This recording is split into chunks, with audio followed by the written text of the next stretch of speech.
ये कहानी है पोला नामी एक लड़की की जो बहुत ही ज्यादा ज़हीन है। अपने स्कूल और कॉलेज में हमेशा उसने टॉप किया है। वो डॉक्टर बन रही थी और 4th ईयर में भी टॉप करने की वजह से उसे अपना फाइनल ईयर एक बहुत बड़ी यूनिवर्सिटी से कंप्लीट करने की ऑफर आती है, जिसका नाम था यूनिवर्सिटी ऑफ हेडलबर्ग। वो बहुत ज्यादा खुश थी। ये बात वो जाकर अपने ग्रैंडपा को बताती है। वो जो इस टाइम हॉस्पिटल में एडमिट थे, ये खबर सुनकर बहुत ज्यादा खुश होते हैं और उसे बताते हैं कि ऐसी अच्छी यूनिवर्सिटीज में जाने का मौका ऐसे ही किसी को नहीं मिल जाता, तुम इसे गवाना मत। मैं भी इसी यूनिवर्सिटी का पार्ट रहा हूँ और ये यूनिवर्सिटी अपने रिसर्च वर्क के लिए मशहूर है। घर जाकर पोला ये बात अपने मॉम डैड को बताती है। अजीब बात ये थी कि उसके डैड उसकी स्कॉलरशिप से खुश नहीं थे, साथ ही यूनिवर्सिटी ऑफ हेडलबर्ग जाने वाले उसके फैसले से भी नाखुश थे और ये चीज पोला को उदास कर देती है। उसकी उदासी उसकी मॉम से देखी नहीं जाती और फाइनली ये लोग पोला को यूनिवर्सिटी जाने की परमिशन दे देते हैं। सीन कट होकर हमें यूनिवर्सिटी ऑफ हेडलबर्ग का एक सीन दिखाया जाता है जहाँ डायसेक्शन टेबल पे एक आदमी लेटा था। डॉक्टर्स शायद उसका ऑपरेशन कर रहे थे कि बीच ऑपरेशन ही उसे होश आ जाता है और जब वो देखता है कि डॉक्टर्स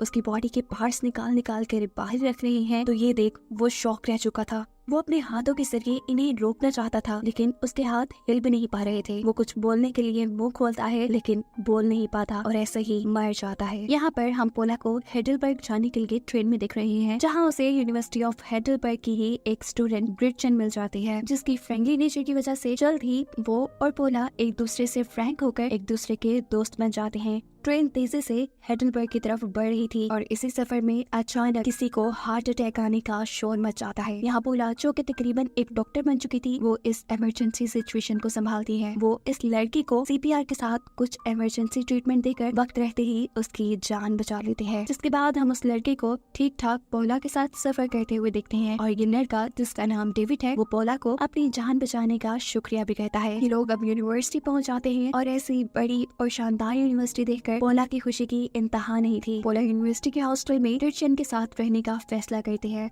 जिसके बाद ये दोनों मिलकर यूनिवर्सिटी का एक टूर लेते हैं। चलते चलते पहुंच जाते हैं ये लोग एक मुर्दा घर के पास, जहां मरे लोगों को रखा जाता है। उनके आते ही यहाँ अचानक से एक डेड बॉडी बुरी तरह हिलती है, जो देख पोला शॉक हो चुकी थी। उसके साथ आई उसके दोनों साथी डर कर यहाँ से भाग जाती हैं, लेकिन पोला को बिल्कुल डर नहीं लगा, क्योंकि वो ये बात जानती थी कि कोई भी बॉडी तभी हिल सकती है जब उसे इलेक्ट्रिक इम्पल्स दिए जाएं। वो इस बॉडी के पास जाकर इस बॉडी के हिलने की वजह ढूंढने लगती है। उसे जैसे ही डेड बॉडी के ऊपर से कपड़ा हटाया तो कुछ मिनट तक वो हिल भी नहीं सकी, क्योंकि इस डेड बॉडी पर उसका सर नहीं था। लेकिन फिर वो अभी भी इसके हिलने की वजह जानने में लग जाती है और बॉडी को अच्छी तरह चेक करने पे उसे बॉडी के साथ कुछ वायर्स और चिप लगे नजर आते हैं, जिन वायर्स का पीछा करते हुए वो एक सीक्रेट रूम तक पहुंचती है, जहाँ पर कुछ सीनियर्स इन सब की रैगिंग के लिए बैठे थे। वो तो बस इन लोगों को डराने के लिए करंट के जरिए बॉडी में इलेक्ट्रिक इम्पल्स डाल रहे थे और यही वजह थी बॉडी के हिलने की। अब पोला क्योंकि डरी नहीं थी, इसीलिए ये सब पोला की बहादुरी से इम्प्रेस होकर उसे रात में होने वाली एक पार्टी में इन्वाइट करते हैं, जहाँ उसकी दोस्त ग्रिचन भी आती है और उसने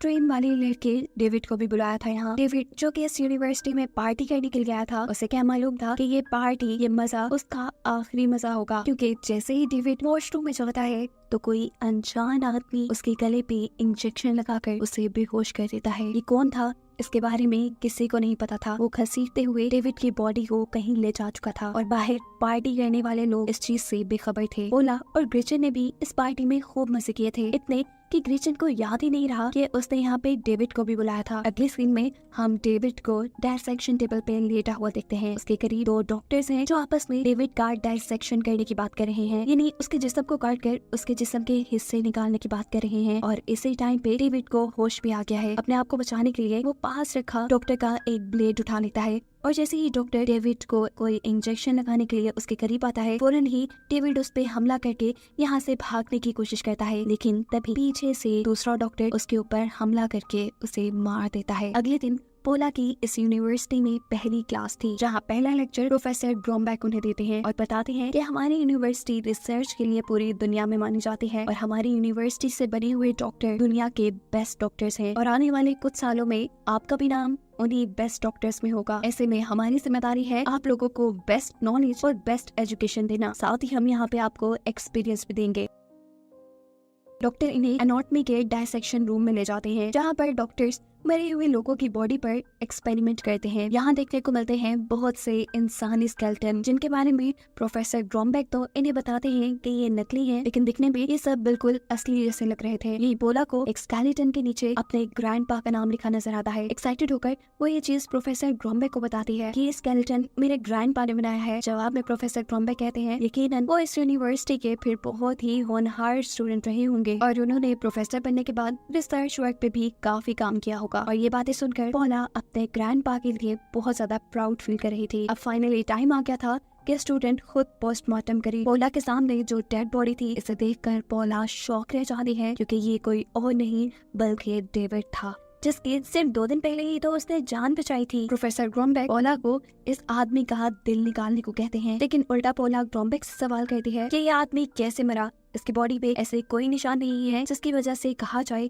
कि ये किसी बीमारी से मरा है। यहाँ प्रोफेसर ग्रोमबैक उसे डांट देते हैं और कहते हैं तुम्हें अपने काम पर तवज्जो देनी चाहिए। ये मैटर्स तुम्हारे नहीं है कि ये आदमी कैसे मरा। हो सकता है किसी रिसर्च के लिए तैयार किया जा रहा हो। ये बातें सुनने के बाद पोला और ग्रेचन दोनों काम तो करने लग जाती है, लेकिन दोनों को ही दाल में कुछ काला महसूस होता है और पता चलाने के लिए वो डेविड के ब्लड सैंपल्स को अपने पास छुपा लेती है। लैब में इस ब्लड पे रिसर्च करने पे पोला को ब्लड के अंदर बहुत ही अजीबोगरीब केमिकल्स का पता चलता है, जो केमिकल्स किसी आम इंसान के जिस्म में नहीं पाए जाते। ये बात पोला अपने एक फ्रेंड से डिस्कस करती है और उसे केमिकल का पता चलाने को कहती है। जो लड़का उसे कहता है कि सिर्फ ब्लड नहीं, मुझे उसकी बॉडी के कुछ टिश्यूज पे चाहिए होंगे केमिकल का पता चलाने के लिए, जिसके लिए भी पोला हामी भर देती है। अपने इस मिशन के लिए पोला मुर्दा कर जाती है और वहाँ फ्रीजर से डेविड की बॉडी निकालकर उसके कुछ टिश्यूज चुरा लेती है। इस दौरान उसने नोटिस किया कि डेविड के पाँव पे ट्रिपल ए के निशान थे। अपना काम करके वो तकरीबन फ्री हो ही गई थी कि अचानक यहाँ पर इस जगह का अटेंडेंट आ जाता है, जिसे देखकर पोला घबरा जाती है। वो पूछता है कि तुम आखिर यहाँ क्या कर रही हो। उसे कुछ समझ नहीं आता। वो झूठ बोल देती है कि वो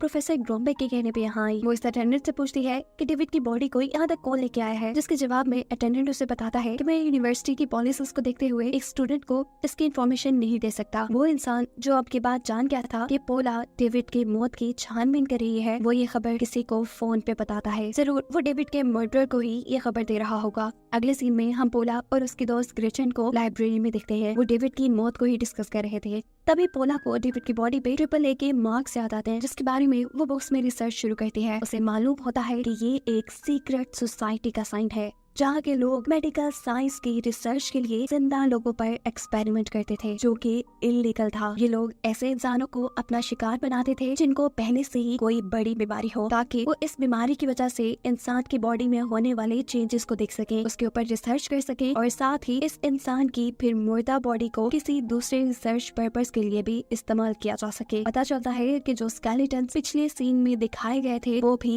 इन्हीं इंसानों से बनाए जाते थे, जिनको देखकर बच्चे ज्यादा अच्छे से अपने कॉन्सेप्ट क्लियर कर पाए। इस सोसाइटी का नाम था एंटी हिपोक्रेट सोसाइटी, जो पिछले कई 100 सालों से काम कर रही थी और हेडलबर्ग यूनिवर्सिटी का इस सोसाइटी से गहरा ताल्लुक था। पहले ये सिर्फ बीमार लोगों पर रिसर्च किया करते थे, लेकिन वक्त गुजरने के साथ जब वर्ल्ड वॉर 2 हुई तो जर्मन्स ने बेगुनाह और बेकसूर लोगों को भी इन रिसर्च पर्पसेस के लिए इस्तेमाल किया। अब पोला को शक है कि ये सोसाइटी अभी भी यूनिवर्सिटी ऑफ हेडलबर्ग में काम करती है और उसी से जुड़े हुए लोगों ने ही जरूर डेविड का मर्डर किया है, क्योंकि वो एक हार्ट पेशेंट था। रेचन उसकी सारी थ्योरी को एक कहानी कहती है, साथ ही ये भी कि ये सारी कहानियां किताबों में ही एग्जिस्ट करती है। असल में ऐसा कुछ नहीं हो सकता। डेविड को जरूर उसके किसी दुश्मन ने मारा होगा।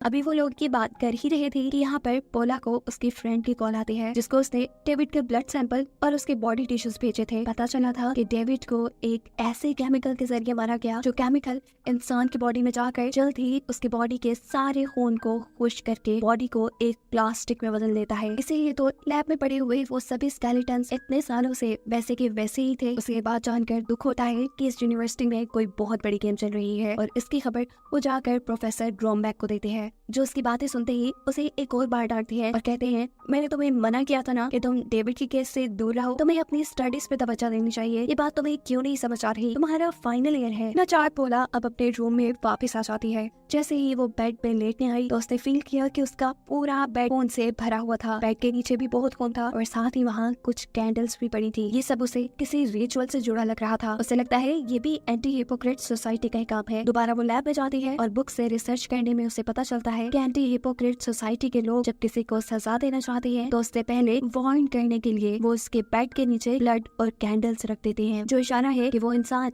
इनके कामों में टांग ना अड़ाए। और अगर वो इंसान फिर भी पास ना आए, सेकंड वार्निंग वो उसके टांग पे 3 कट लगा के देते हैं। तीसरी वार्निंग के लिए वो उसके मुंह पे 3 कट लगा देते हैं और चौथी बार तो उसको मार ही देते हैं। आम तरीके से नहीं, बल्कि उनकी बॉडी को 3 हिस्सों में डिवाइड करने के बाद पोला जब वापस कमरे में आई तो उसके रूम में हेन नामी एक लड़का था जो कि उसके रूममेट इन्हीं ग्रिचन का बॉयफ्रेंड था। पोला से बताती है कि ग्रिचन इस टाइम रूम में नहीं है। जवाब में वो कहता है, हाँ मैं ये बात जानता हूँ, मैं बस उसे मनाने आया हूँ क्योंकि मैं उससे बहुत प्यार करता हूँ। हालांकि मुझे ये भी पता है कि वो मुझे धोखा दे रही है, लेकिन इस वक्त मैं उसे एक मौका जरूर देना चाहूंगा। इसी टाइम पे हम ग्रिचन को देख रहे थे जो मुर्दा घर में किसी दूसरे लड़के के साथ थी। काफी देर जब ग्रिचन अपने रूम में नहीं आया तो हेन भी यहाँ उसे ढूंढने के लिए आ गया था और जब वो उसे किसी दूसरे लड़के के साथ देखता है तो जेलसी में वो दूसरे लड़के को एक अजीब केमिकल वाला इंजेक्शन लगाकर मार देता है। सिर्फ इस लड़के को ही नहीं, हैन ने तो ग्रिचन को भी वही इंजेक्शन लगा दिया था। अपने आप को बचाने के लिए वो घिसटते हुए यहाँ से निकलने की कोशिश करती है, लेकिन उसे ऐसा महसूस हो रहा था जैसे उसकी बॉडी का सारा खून खुश्क हो रहा हो। वो अपने लिए कुछ नहीं कर पाती और यही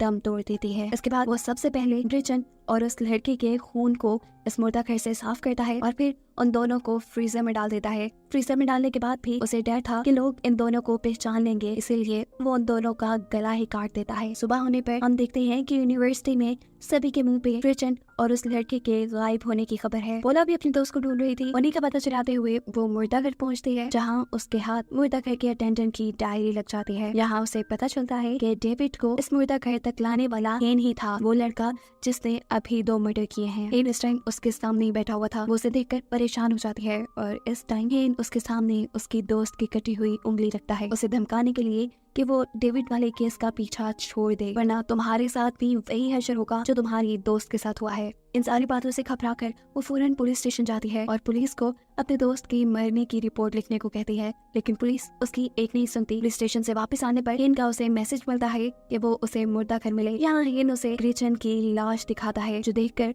वो बुरी तरह डर चुकी थी। हेन अपने ब्लेड से बाहर ग्रिचन की लाश के ऊपर वार कर रहा था ताकि पोला और डर जाए और उसके बारे में किसी को बिना बताए। पोला डर के यहाँ से भाग जाती है और वो लड़का भी लगातार उसका पीछा कर रहा था। भागते भागते वो बेसमेंट में पहुँचती है, जहाँ उसे वही इंजेक्शन मिलता है जिसके अंदर केमिकल्स को भरकर इंसानों को मारा जाता था। वो डरते हुए ये इंजेक्शन उठा लेती है और तभी पीछे से प्रोफेसर ग्रॉम्बेक आ जाते हैं। उसे लगा कि ये हेन है, जिसे मारने के लिए वो जल्दी से इंजेक्शन आगे कर देती है, लेकिन प्रोफेसर ग्रॉम्बेक यहाँ पर उसे रिलैक्स करके कहते हैं, सुनो मेरी बात। प्रोफेसर ग्रॉम्बेक भी जानते थे कि पोला लगातार एंटी हिपोक्रेट सोसाइटी के ऊपर रिसर्च कर रही है, इसलिए यहाँ वो इस सोसाइटी की हकीकत उसे बताते हैं और कहते हैं कि मैं भी इसी सोसाइटी का हिस्सा हूँ। ये सोसाइटी पिछले कई सालों से मेडिकल साइंस के लिए रिसर्च कर रही है और अगर ये सोसाइटी यहाँ होती तो मेडिकल साइंस आज तक इतनी तरक्की करता ही ना। तुम्हें ये जानकर हैरानी होगी कि तुम्हारे दादा भी इसी सोसाइटी के एक मेंबर थे, वो भी जाने माने बड़ी बड़ी रिसर्चेस के पीछे उन्हीं का ही हाथ है और ये जो केमिकल इंसानों को प्लास्टिक में बदलता है ये भी उन्हीं ने बनाया है।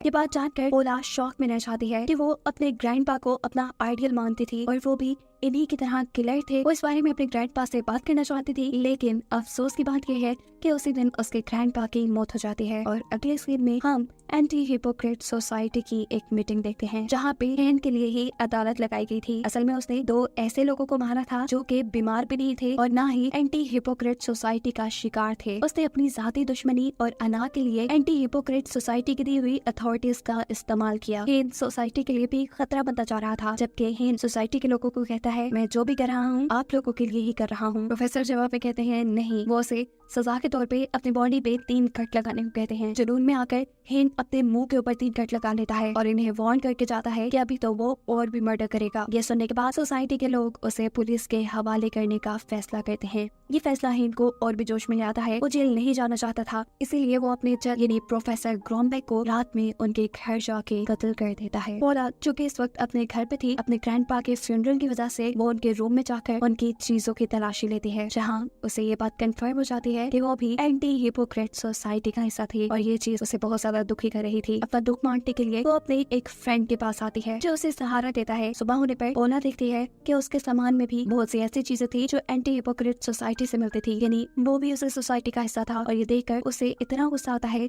कि वो इस लड़के को पीट कर यहाँ से भाग जाती है। पोला अब यूनिवर्सिटी आकर यूनिवर्सिटी के बेसमेंट में जाती है जहाँ एंटी हिपोक्रेट सोसाइटी के लोग काम करते थे। यहाँ उसे बहुत से स्केलेटन्स मिलते हैं जो इंसानों से ही बनाए गए थे और यही उसे हेन नामी वो लड़का भी मिल जाता है जो अब से पहले 3 मर्डर कर चुका था। वो यहाँ पर क्रिश्चियन का यानी पोला की दोस्त का स्केलेटन बना रहा था, जो देखकर पोला शदीद डर जाती है और जोर से चीख मारती है। इससे पहले कि वो बचकर यहाँ से चली जाती, हेन उसे एक इंजेक्शन लगा देता है। उसे होश आया तो वो डायसेक्शन टेबल पे थी, उसी टेबल पर जहाँ से बचकर आज तक कोई नहीं जा पाया। वो अपने हाथ हिलाने की कोशिश करती है लेकिन महसूस करती है कि उसके हाथ नहीं हिल पा रहे, उसका खून भी जमता जा रहा है। उसे पता चल जाता है कि उसके अंदर भी वही केमिकल इंजेक्ट कर दिया गया है जो इंसानों के खून को प्लास्टिक में बदल देता है। उसे इस केमिकल के बारे में पहले ही पता था तो वो इसके एंटीडोट के बारे में भी जानती थी। वो देखती है कि इस टाइम पर यहाँ उसका दोस्त आया है। उसे देखकर वो हैरान हो जाती है, लेकिन उसे पता चलता है कि ये लड़का एंटी हिपोक्रेट सोसाइटी का मेंबर नहीं था, वो तो बस उसके ऊपर रिसर्च करने के लिए आया था। यहाँ पोला जल्दी जल्दी उसे अपनी सिचुएशन समझाती है और उसे अपनी मदद करने को कहती है। वो उसे बताती है कि मेरी जान खतरे में है, तुम जैसे भी करके यहाँ कहीं से सोडियम क्लोराइड लेकर आओ। लड़का उसकी बात मानते हुए जल्दी से सोडियम क्लोराइड का एक इंजेक्शन लाकर उसे लगा देता है। अभी उसे इंजेक्शन लगा ही था कि यहाँ पर हेन और एक और लड़का आ जाता है, यानी एंटी हिपोक्रेट सोसाइटी के मेंबर, जो पोला के दोस्त को यहाँ देखकर उसे बेहोश कर देते हैं और पोला के डायसेक्शन की बात करने लगते हैं। वो दोनों बात कर रहे थे कि पोला की बॉडी को 2 हिस्सों में डिवाइड करेंगे। इनको बिल्कुल अंदाजा नहीं था कि इनके दिए हुए केमिकल इंजेक्शंस के बावजूद भी पोला होश में थी। हेन जितने भी यहाँ पर पोला के दूसरे दोस्त को उठाकर डायसेक्शन टेबल पर रखता है, तभी मौका पाते ही पोला हेन के यहाँ दूसरे दोस्त के ऊपर हमला करके उसके ऊपर वही इंजेक्शन लगा देती है, जिससे वो बेहोश हो जाता है। उसे ऐसा करते देखकर हेन को उसके ऊपर गुस्सा आ जाता है। वो उसको मारने के लिए उसकी तरफ बढ़ता है। उसके हाथ में सर्जरी ब्लेड थी। वो जैसे ही पोला के ऊपर हमला करता है तो इस हमले से पोला बच जाती है और अपनी जान बचाने के लिए अपने पीछे मौजूद ब्रेकर बॉक्स से एक हाई वोल्टेज करंट की तार निकालकर वो हेन को करंट लगाकर मार देती है। हेन का दूसरा साथी भी पोला के दिए हुए केमिकल की वजह से मर चुका था, जबकि पोला अपने दोस्त को लेकर हॉस्पिटल आ गई थी जहां उसकी जान बचा ली जाती है। कहानी के आखिरी सीन में दिखाया जाता है कि एंटी हिपोक्रेट सोसाइटी ने अब 2 और ऐसे मेंबर रख लिए हैं जो उनके लिए इंसानों को मारने का और उनका डायसेक्शन करने का काम करेंगे। यानी हेन और उसके साथी की जगह काम करने वाले लोग जिनके साथ अभी पोला लड़कर आई थी। साफ मतलब था कि पोला की जंग अभी खत्म नहीं हुई, लेकिन ये कहानी यही खत्म हो जाती है।